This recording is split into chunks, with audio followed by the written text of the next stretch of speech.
Although the federally administered tribal areas, or FATA, is a part of Pakistan, the constitution and other laws of the country do not fully extend there.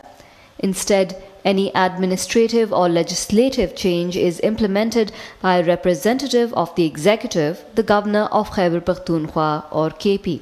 Even so, FATA is indirectly administered by the government through the long-standing Frontier Crimes Regulation or FCR introduced in 1901 during the British Raj and only very recently amended. However, any reforms are yet to be implemented in FATA. This northwestern stretch of land with a population of about 4 million serves as a geographical buffer between the states of Pakistan and Afghanistan. The FATA region is a traditional society extremely possessive of its culture, customs and conventional institutions and practices.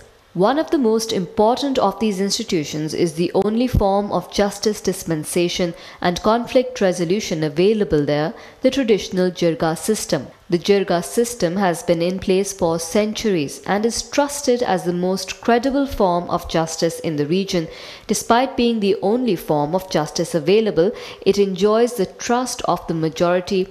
Research in 2011 reveals that 70.13% of the people still believe in the fairness of the traditional Jirga.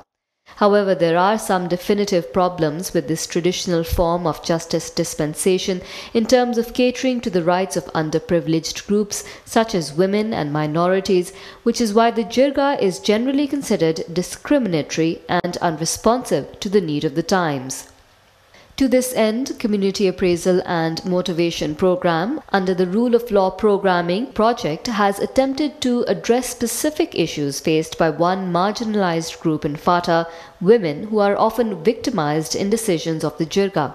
In particular, CAMP tackled discriminatory practices against women which not only violate their fundamental rights as human beings but are also completely unacceptable according to modern international standards. However, before attempting Jirga reform, it was necessary to mold any attempts at change according to the conservative and traditional society of FATA, where religious and cultural sensitivities are considered sacred. Thus, in the first phase of RLPP, CAMP initiated a detailed research assessment understanding Jirga legality and legitimacy in Pakistan's federally administered tribal areas. This was followed by capacity building and awareness sessions with participants invited from all agencies and FRs of FATA, ranging from Maliks or representatives of local communities, Jirga Mars or decision makers, members of civil society, women and youth in the second phase of the project. The aim of these sessions was to develop a consensus amongst the participants on the need for change in the traditional Jirga system in light of the Constitution of Pakistan and Islamic injunctions. After obtaining general agreement on the need to reform the traditional practices and conventions discriminating against women in particular,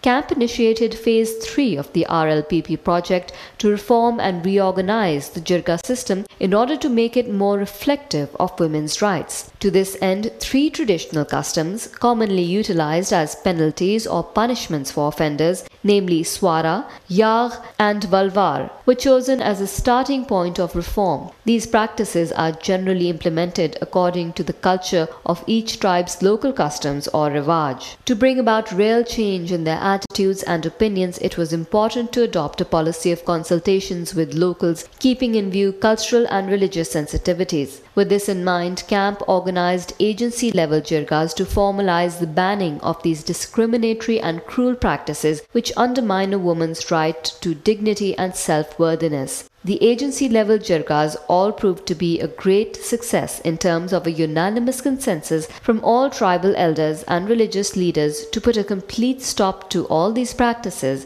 as a gesture of goodwill to prove to the world that the people of FATA are forward-looking and willing to adapt to the demands of humanity by doing away with such anachronistic and cruel customs. CAMP would like to thank the tribal elders and religious leaders for their positive role in ensuring the success of the campaign for Jirga reform. We at CAMP hope that this initiative will pave the way towards putting an end to other social evils in the Pakhtun society as well, and in general create awareness about women's rights in the region.